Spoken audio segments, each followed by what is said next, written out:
She was only 12, barefoot, shivering, and holding on to a dog half her size. The rain in Seattle fell like broken glass as headlights cut through the storm. When the patrol car stopped, the officer saw her lips tremble. Then she whispered, "He made the car fall." Those 4 words froze the night. What followed was a trail of secrets buried under wealth, a grandfather who came out of hiding, and a war hero who would fight his final battle for justice. And the dog beside her? He wasn't just loyal, he was the reason she survived. Keep watching, because what happened next will break your heart, and then mend it. Please support us by subscribing to the channels. Seattle was never kind on nights like this. The rain didn't fall, it attacked, slicing sideways under the yellow haze of streetlights. Wind screamed through the evergreens that clung to the steep streets of Queen Anne Hill, making even the brick houses seem to flinch. Inside one of them, at the corner of Garfield Street, Rebecca Holloway stood by the window, her trembling reflection staring back at her. She was 6 months pregnant, her face pale and beautiful in a tired, fragile way. Her auburn hair stuck damply to her cheeks, and her eyes, once the soft brown of trust, had turned hollow from months of fear. She pressed a hand against her swollen belly and whispered, "It's time, sweetheart. We're leaving tonight." The house behind her was a museum of wealth, marble floors, polished piano, a chandelier that glittered even in the storm. But beauty here was a lie. The scent of whiskey and anger lived in every corner. The man who had bought it all, Chase Holloway, her husband, was a creature who knew how to charm the world and destroy his own home. He was 38, tall, broad-shouldered, his dark hair slicked with expensive palm oil and vanity. His gray eyes could smile for cameras and turn to ice when no one watched. He wore his success like armor and his temper like a weapon. Tonight, that temper had been fed by bourbon. Rebecca tightened the strap of her small suitcase. "Lila," she whispered, "go get Buddy."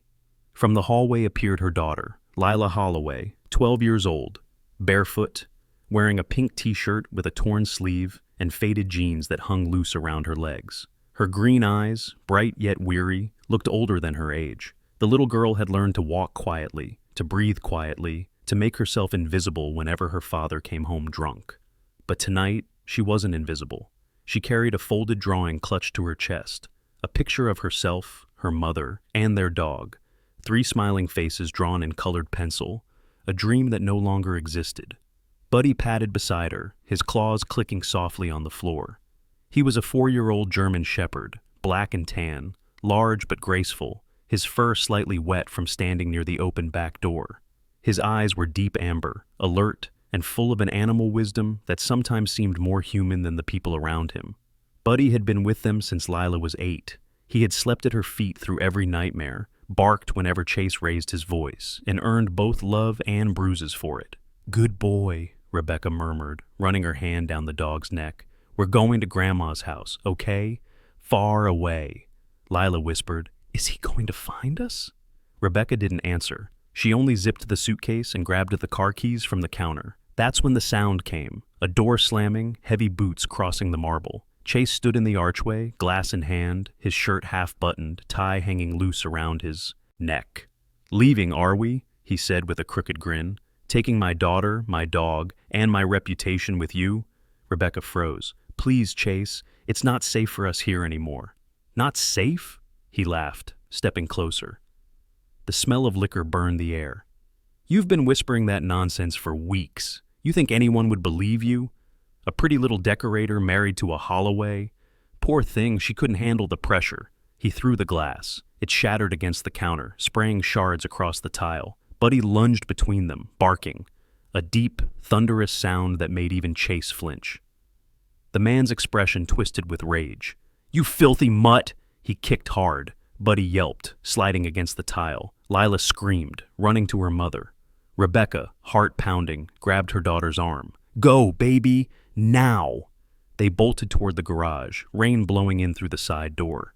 Rebecca barely had time to start the car before Chase stumbled out after them, shouting. The tires screeched as she reversed down the driveway. Headlights carved through sheets of rain. In the rearview mirror, a black SUV followed, the beast she'd married refusing to let go. The road curved down toward Lake Union, slick with water and fallen branches.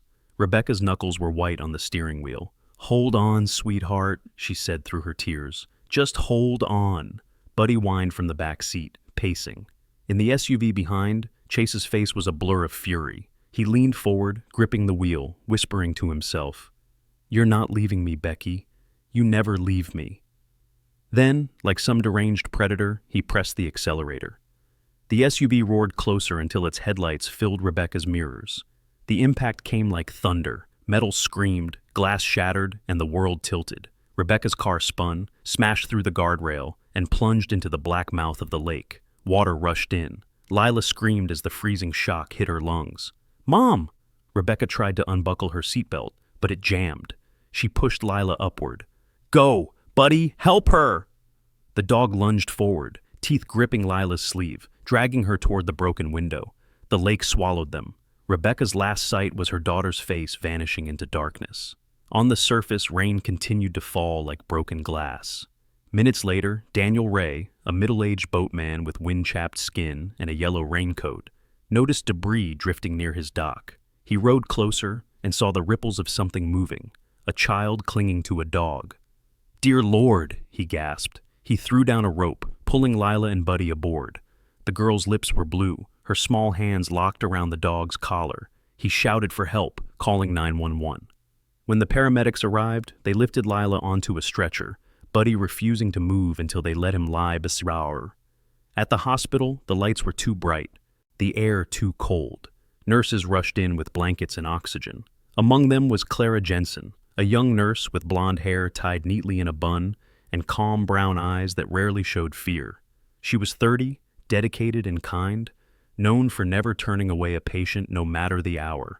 Her gentle voice carried authority as she said, "She's hypothermic but breathing. Keep the dog close. He's stabilizing her pulse." Hours passed. The storm outside raged on. By dawn, Lila's eyes opened. She blinked against the light and saw Buddy lying beside her bed, a bandage wrapped around his front leg. "Buddy," she whispered. The dog lifted his head weakly, tail thumping once against the sheets. "Mom?" she asked. Clara paused, meeting the gaze of Dr. James Ritter, a tired man in his 50s with gray at his temples. He shook his head. Clara leaned forward and brushed Lila's hair from her forehead. "You're safe now, sweetheart," she said softly, her voice trembling despite her training. Outside the room, the sliding glass doors reflected another figure, a tall man standing motionless in the corridor. Thomas Monroe, 68, silver-gray hair, cropped military short, broad shoulders still strong beneath a worn army green coat.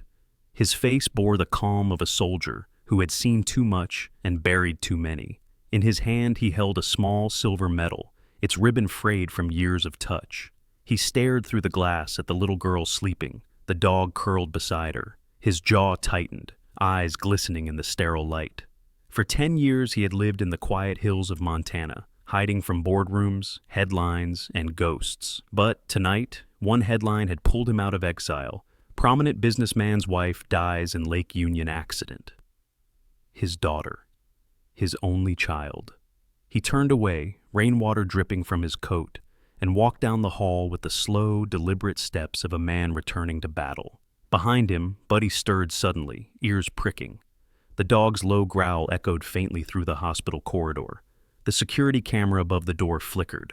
For a split second, the grainy footage caught a shadowed figure leaning at the end of the hall, tall, familiar, watching. Then it was gone.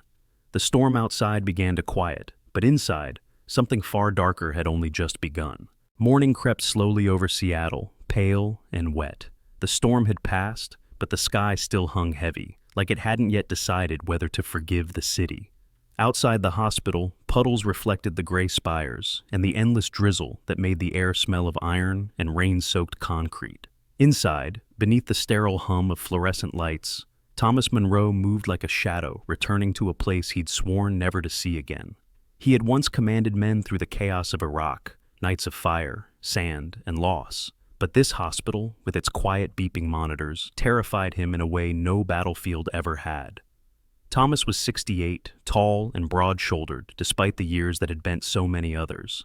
His silver-gray hair was cropped short, and his face was carved by sun and time into lines of stern resolve.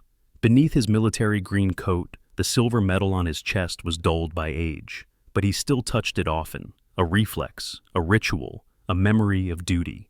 He walked down the corridor, boots echoing softly against the polished floor, until he reached room 217.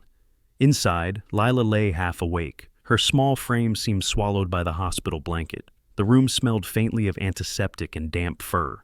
Buddy lay beside her bed, head resting on his paws, his amber eyes half open, tracking every movement with quiet vigilance. A bandage wrapped his front leg, but he refused to rest. When the door opened, he lifted his head, a low growl rumbling deep in his throat. "It's okay, boy," a voice said, soft, steady. Thomas stepped into the room, and for the first time in years, his heart faltered. The girl looked so much like Rebecca, the same delicate chin, the same long lashes. He tried to speak, but words got lost somewhere between guilt and grief. "Who are you?" Lila asked, her voice hoarse but steady. Her green eyes narrowed, not fearful, but cautious, like someone who had learned too early that trust was dangerous. Thomas took off his coat, revealing his black turtleneck and the faint tremor of his aging hands. "I'm your grandfather," he said. "Your mother was my daughter." The silence that followed was broken only by the rain tapping against the window. Buddy watched him, still suspicious, until Thomas crouched and extended a hand. "You've done well, son," he murmured to the dog. "You saved her." Buddy tilted his head, sniffed, then let out a short sigh and rested again.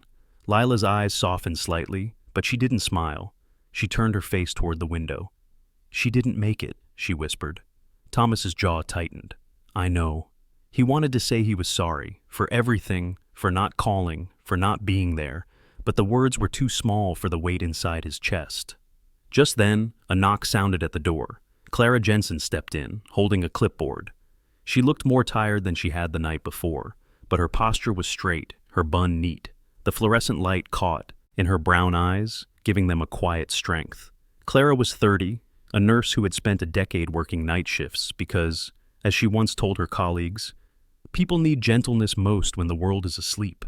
Life had hardened her in ways no one saw, years caring for her younger brother after a car accident had left him disabled. But it had also made her fiercely protective of those who couldn't fight back. "Mr. Monroe," she greeted softly.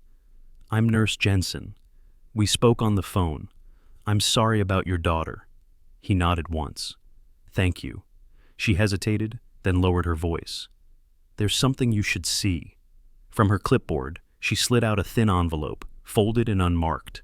Inside were photocopies of the accident report. The official version says the vehicle lost control during the storm, but these, she pointed to 2 images, scratches on the rear bumper. Impact damage from another car, rear-end collision, consistent with being hit intentionally. Thomas's eyes darkened. "You're sure?" Clara nodded. "I shouldn't even have these, but I couldn't ignore it. Not after seeing the bruises on your granddaughter's arms. They weren't from a crash." He took the paper silently, jaw clenched. His soldier's instincts roared to life. Patterns, motives, tactical lines. This wasn't an accident. It was an execution. A commotion sounded outside, the clicking of cameras, murmurs of reporters. Then the door opened again. A man stepped in, flanked by 2 PR aides in polished shoes. He wore a tailored black suit, his hair combed perfectly into place despite the drizzle outside. Chase Holloway looked every bit the grieving widower the news had painted him to be. His gray eyes glistened, but Thomas knew the shine wasn't grief. It was calculation. "There she is," Chase said with forced tenderness. "My little girl." Lila froze, her small hands gripping the blanket. Buddy rose instantly, growling low. "Easy, boy," Chase said, flashing that photo-perfect smile for the room. "You remember Daddy, don't you, Lila?" The girl didn't move. Thomas stepped forward, placing himself subtly between them. "She needs rest," he said flatly. Chase turned to him, feigning surprise. "You must be Thomas Monroe. I've heard so much about you. Rebecca's mysterious father, the war hero, the recluse.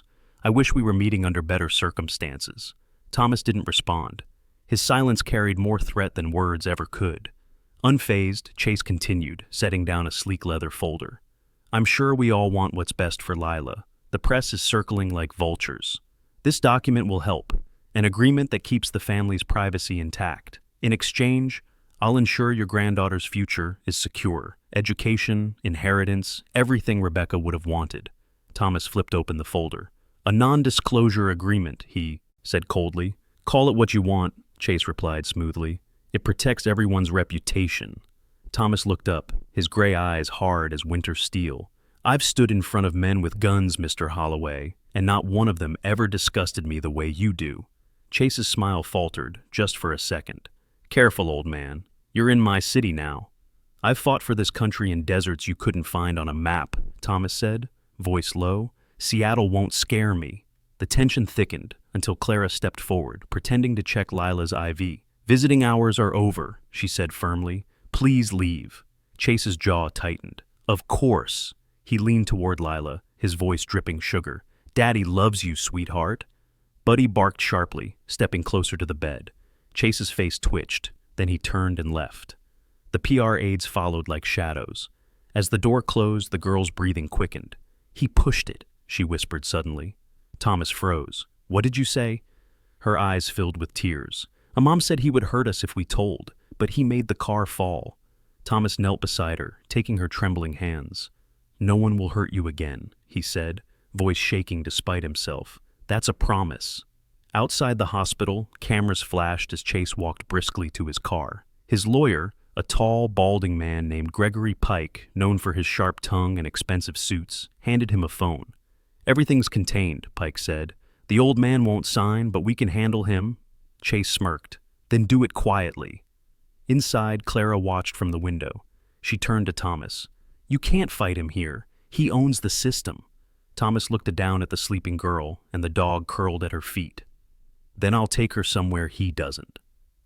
By nightfall, Thomas arranged for Lila's release. He signed the forms with steady hands, though his heart pounded like it had in combat. Clara helped pack the medication and gave him one last envelope, the original photo from the crash scene, unmarked. For when you're ready, she said quietly. Come with us, he offered. She shook her head. I belong here, but call me if you need help. The rain began again as Thomas carried Lila through the parking lot, Buddy trotting beside him, limping slightly. The headlights of his truck cut through the drizzle, reflecting on puddles like shards of glass. Seattle's skyline faded behind them as they crossed the bridge out of the city. In the rearview mirror, Thomas saw the faint silhouette of a car following at a distance. Dark, patient, waiting. But he didn't slow down. The soldier had come home once. Now he was leaving again, not to hide, but to fight. Montana greeted them not with warmth, but with silence, the kind that hummed in the wind between the pines and clung to the mountains like a ghost. Snow lay heavy on the ground, untouched except for the tire tracks that led up to Thomas Monroe's old cabin. The building sat on a ridge above the Bitterroot Valley, its wooden walls weathered and proud, smoke curling weakly from the chimney. It had been his retreat for years, half home, half fortress. The isolation had once been his punishment for surviving, but now as he carried Lila inside, it felt like the only place left in the world that was still theirs. Inside, the cabin smelled of pine wood and coffee grounds. The furniture was old but solid, much like its owner. Thomas set down his duffel bag, glanced at the crackling fireplace, and said quietly, "This will keep us safe." His voice, though firm, held a trace of doubt, as if even he knew that safety was a word too fragile to trust anymore. Lila stood near the window, wrapped in an oversized gray blanket. Her hair was longer now, falling into her eyes. She still flinched when thunder rolled in the distance or when a door slammed too hard. The nights since the accident had been a string of nightmares, drowning, screaming, her mother's voice fading into the dark. But in daylight, she rarely spoke of them. She'd taken to sketching instead, drawings of Buddy, the lake, and sometimes her mother's face half hidden by rain. Buddy, fully recovered, wandered through the cabin, sniffing everything with renewed energy. His fur had grown thicker for winter, and he carried himself like a soldier on patrol. Thomas often caught himself watching the dog, amazed by the loyalty shining in those amber eyes. "You and I, boy," he'd mutter while stacking firewood, "we both know what it means to lose someone." That first week passed quietly. Thomas taught Lila how to build a fire, how to recognize bear tracks in the snow, and how to clean Buddy's paws after their morning walks. She began to smile again, a rare and delicate sight. Sometimes she would sit by the fire, her small hand resting on Buddy's head, and whisper stories to him, memories of her mother that no one else could hear. But peace never lasts long in a soldier's life. It was near midnight when Buddy's growl broke the calm. The sound started low, almost questioning, then grew sharp. Lila woke to find the dog standing by the back door, ears forward, tail stiff. "What is it?" she whispered. The snow outside reflected the moonlight, glowing faintly blue. Buddy barked once, then began scratching at the ground near the wooden fence, sending powder flying. Thomas came running from his room, shotgun in hand, his breath misting in the cold.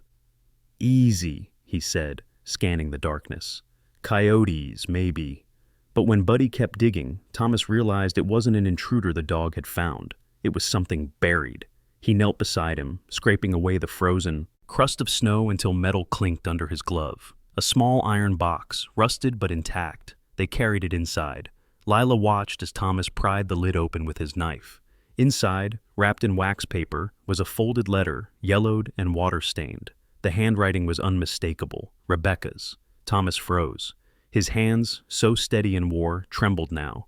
He unfolded the letter slowly, the words bleeding slightly where the ink had run.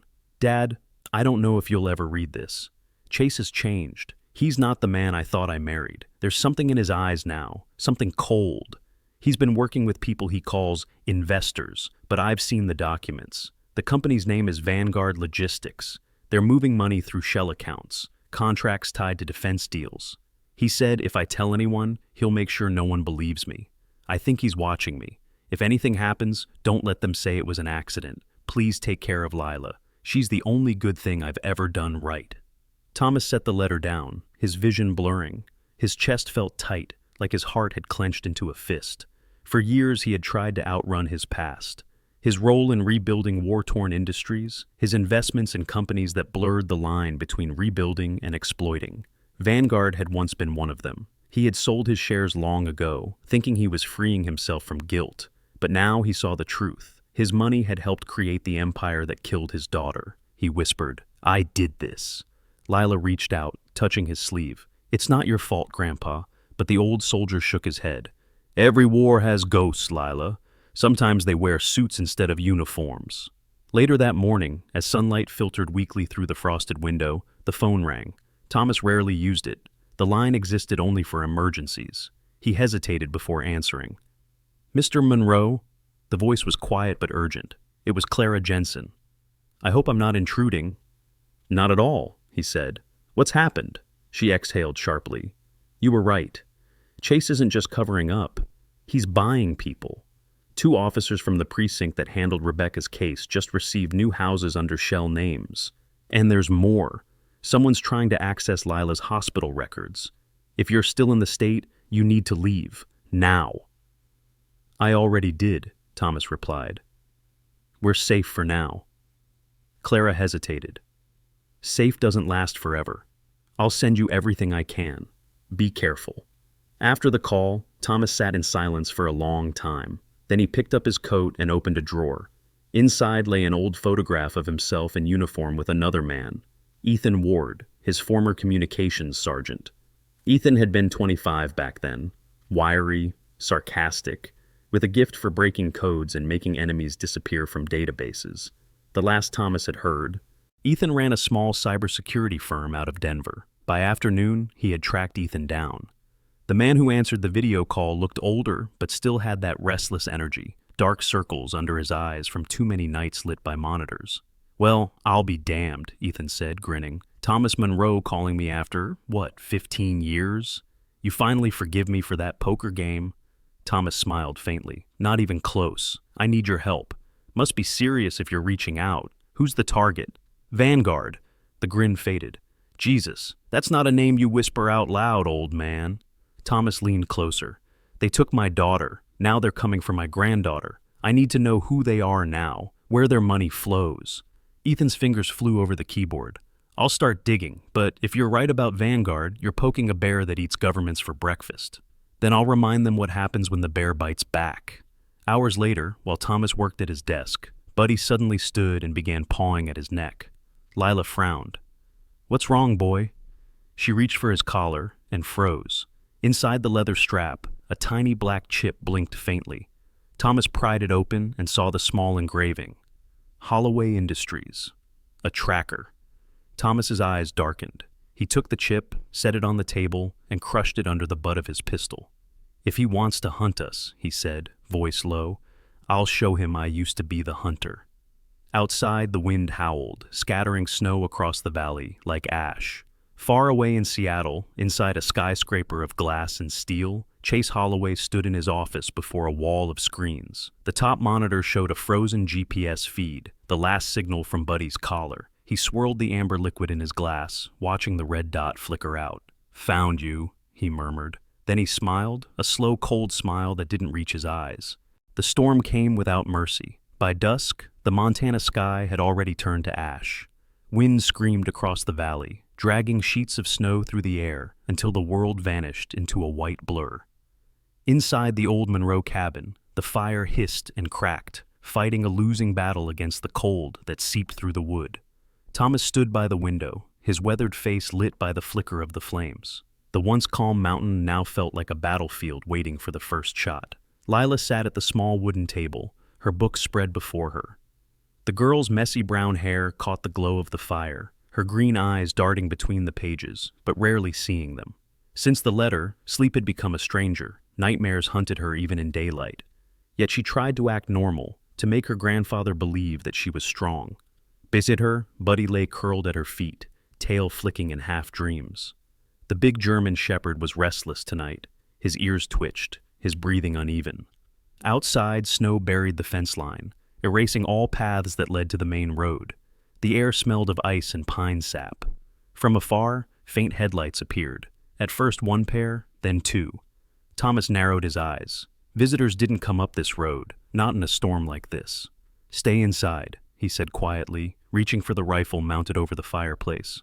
The weapon was an M1 Garand, its metal dulled from years of polishing. It was the same rifle he had carried through Fallujah, a relic of an old war, but still deadly. Buddy suddenly leapt to his feet, barking ferociously. His deep guttural growl rolled through the cabin. Lila jumped. "What is it, Grandpa?"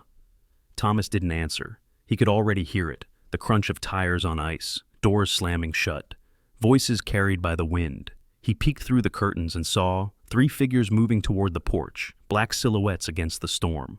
One carried a flashlight, another a rifle. They moved with precision, not panic. Professionals.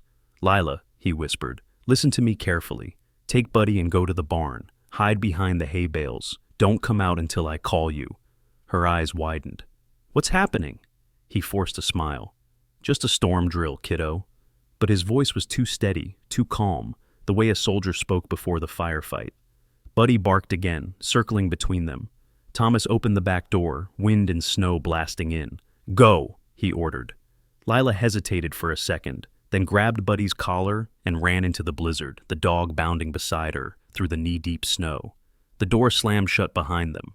Thomas turned off the lamp, plunging the cabin into shadow. He loaded the rifle, the metallic click echoing like thunder. The first intruder kicked open the front door, shouting, "Mr. Monroe, drop your weapon!" Instead, Thomas fired a warning shot into the ceiling. "You picked the wrong house," he growled. The man dove for cover as splinters rained down. Another voice called out, rough and accented. Harris, the mercenary leader. He was in his 40s, bald, scarred along the jawline, his breath visible in the freezing air. A veteran turned gun for hire, he moved with cruel efficiency.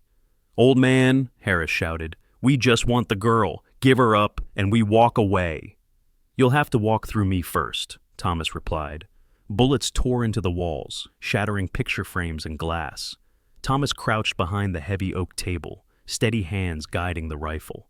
The years melted away, his breathing slowed, his heartbeat matched the rhythm of his training.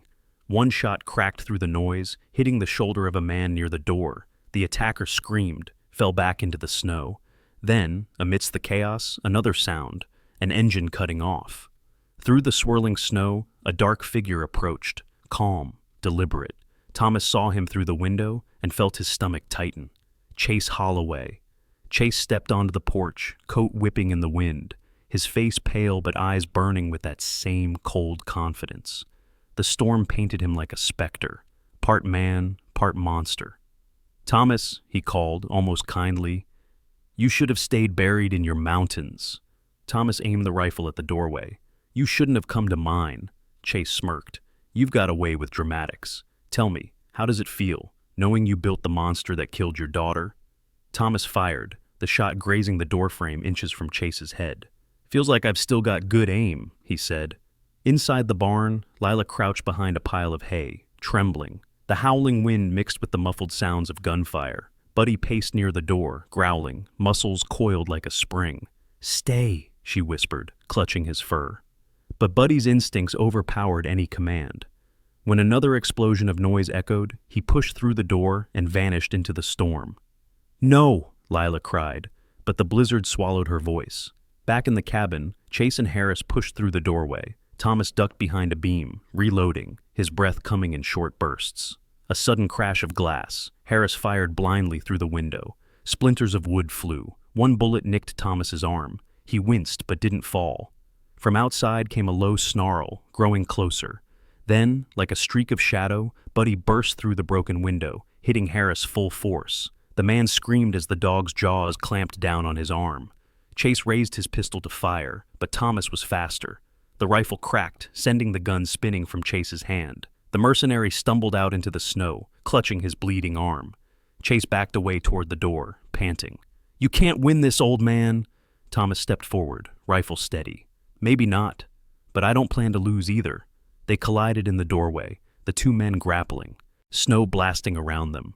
Chase's strength came from desperation, Thomas's from fury. They crashed into the porch railing, fists flying, boots slipping on the ice.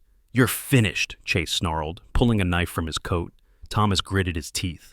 So were the last men who thought that. He twisted, slamming Chase's wrist against the rail until the blade clattered to the ground. But before he could move again, a shot rang out. Clara Jensen appeared from the trees, her white parka streaked with snow, a handgun trembling in her grip. Her face was pale but determined. Get down, she shouted. She had driven through the storm after tracking Thomas's unanswered calls, an act of instinct and courage she'd never thought herself capable of. The shot went wide, shattering a lantern. Flames licked the porch, mingling with the snow. Chase lunged for his pistol, but Buddy tore into him again, teeth sinking deep into his forearm. Chase screamed, falling to his knees as red stained the snow. Sirens wailed in the distance, the sharp cry of Montana State Police.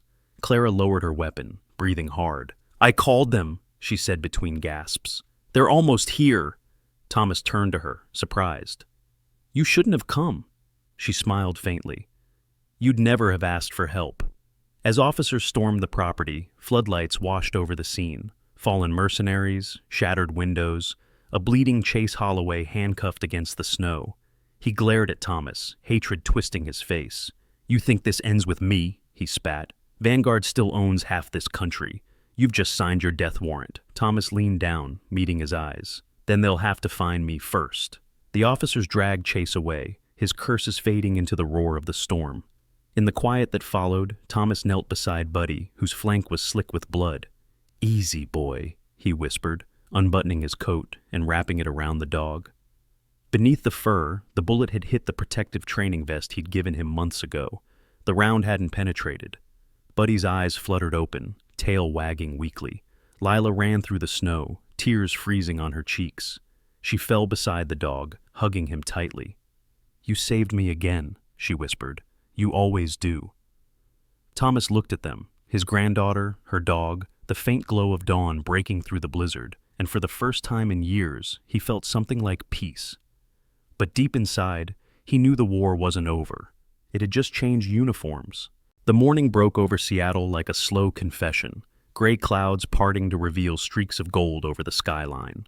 The courthouse stood tall and solemn on 3rd Avenue, its stone walls glistening from the drizzle that had washed the city through the night. Reporters clustered at the steps, microphones poised, cameras blinking like restless eyes. 1 year had passed since the blizzard in Montana, since the raid that tore through the silence of Thomas Monroe's life.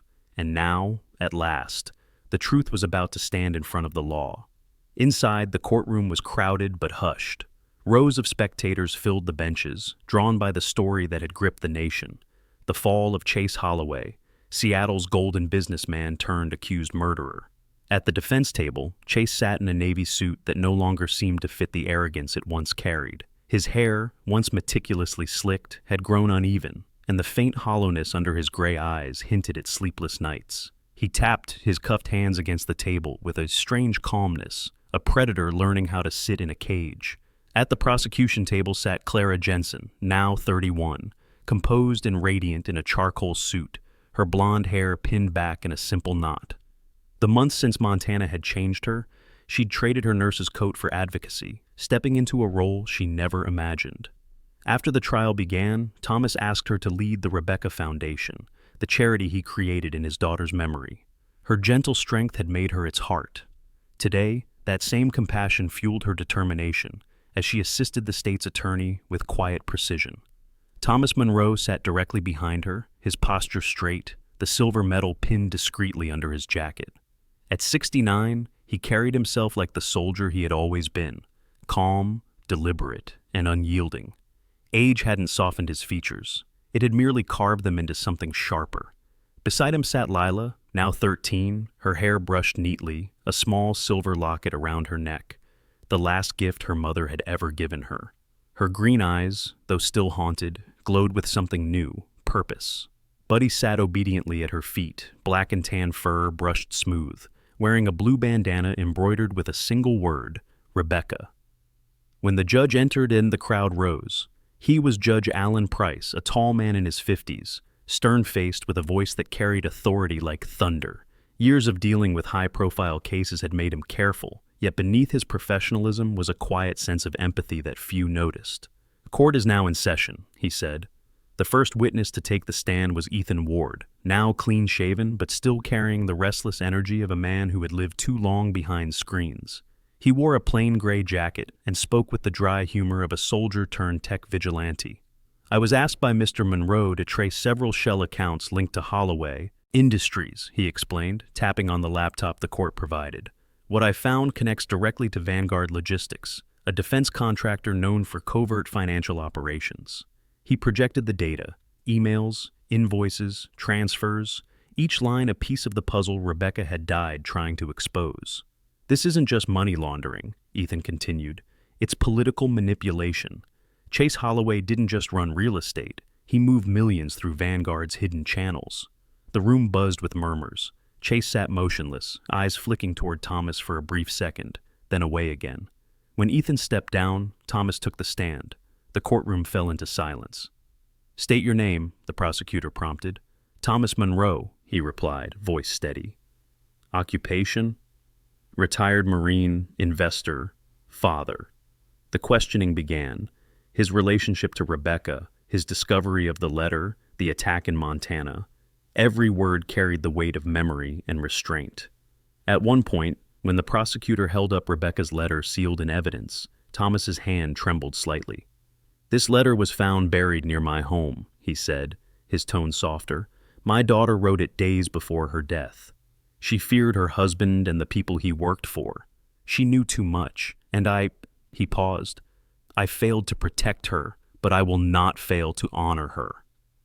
In the audience, Lila lowered her head, her fingers curling around Buddy's collar. The dog rested his head gently on her knee, as if sensing the ache in her heart. Then it was Lila's turn. The courtroom watched as the young girl walked to the stand, small yet unshaken. Her voice was quiet at first, but the sincerity in it silenced even the reporters. "My mom used to say that truth is like light. It hurts before it heals," she began. "She was scared, but she wasn't weak. She wanted to protect me. That night on the lake, she tried to save me, and Buddy saved me again." She unfolded a single page, the copy of her mother's letter. Her small hands trembled, but her voice did not. "If justice cannot come from power," she read aloud, "let it come from courage." For a long moment, no one spoke. Then, as if responding, Buddy let out a soft bark that echoed faintly across the courtroom. Even the judge's stern expression flickered with emotion. The defense tried to twist the narrative, claiming it was an accident, that Rebecca had been mentally unstable, but the evidence was too strong. The financial trails, the testimony, the recovered weapon, all pointed to one conclusion. By late afternoon, the jury returned. The foreman stood. "We, the jury, find the defendant, Chase Holloway, guilty on all counts, murder in the first degree, conspiracy to obstruct justice, and financial corruption." Gasps rippled through the room. Chase's face drained of color, his mask of confidence collapsing into disbelief. The bailiff cuffed him. He spat. "You think you've won, Monroe? Vanguard still breathes. You can't kill a machine." Thomas met his gaze calmly. Machines break. People rebuild. Judge Price's gavel struck. "Life imprisonment without parole," he declared. By the time the crowd dispersed, the sky outside had cleared into a pale orange dusk. Reporters swarmed the steps again, but Thomas and Lila slipped quietly through a side exit. Clara waited by the foundation's car, holding a folder of press releases. Her blue eyes met Thomas's. "It's over," she said. "No," he replied softly. "It's beginning." That evening, the Monroe cabin lights glowed in the foothills once more, not from fear this time, but from peace.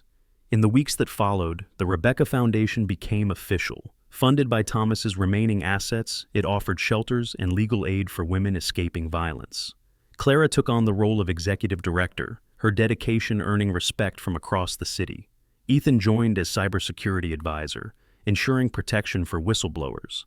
Lila and Buddy became the faces of the foundation's campaign, silent heroes, a movement celebrating courage in quiet forms. One evening, as the media filmed a feature about the campaign, a young reporter asked Thomas, "Do you ever regret stepping back into the public eye after all this?" Thomas smiled faintly, eyes reflecting the setting sun. "I once swore to protect my country," he said. "Today, I'm just keeping that promise, but for my family." The camera lights dimmed. Later, as the city settled under twilight, Thomas drove to the coast with Lila and Buddy. The water shimmered with gold as the sun sank behind the Olympic Mountains. Lila sat beside him on a wooden bench, sketchbook on her lap. Buddy lay at their feet, watching gulls sweep across the waves. "Grandpa," she said quietly, "has your war ended now?" Thomas gazed at the horizon. "Not yet, sweetheart," he said. "But now I fight it differently, with kindness instead of bullets." Lila leaned her head on his shoulder. Buddy lifted his head, ears pricking as if in agreement, then barked once, a sound clear and strong against the wind. The camera would have pulled back there if this were a film, the ocean stretching wide, the old soldier, the child, and the loyal dog framed in amber light.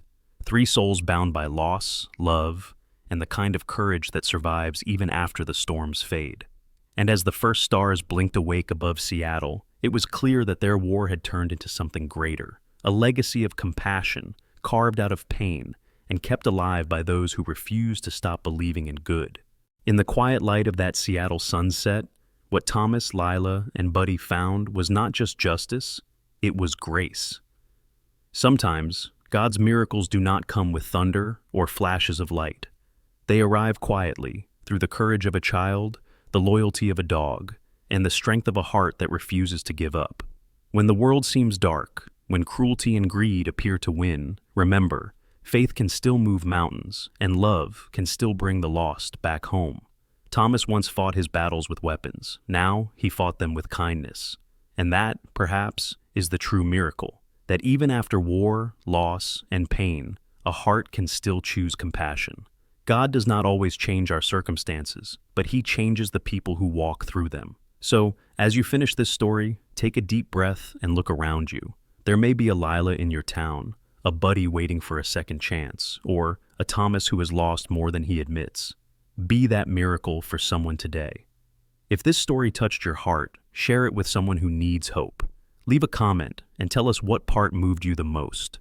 Subscribe to the channel so these stories of love, courage, and faith can continue reaching others. And may God bless every one of you who believes that kindness is still stronger than evil. Type Amen in the comments if you believe that miracles are still happening every day.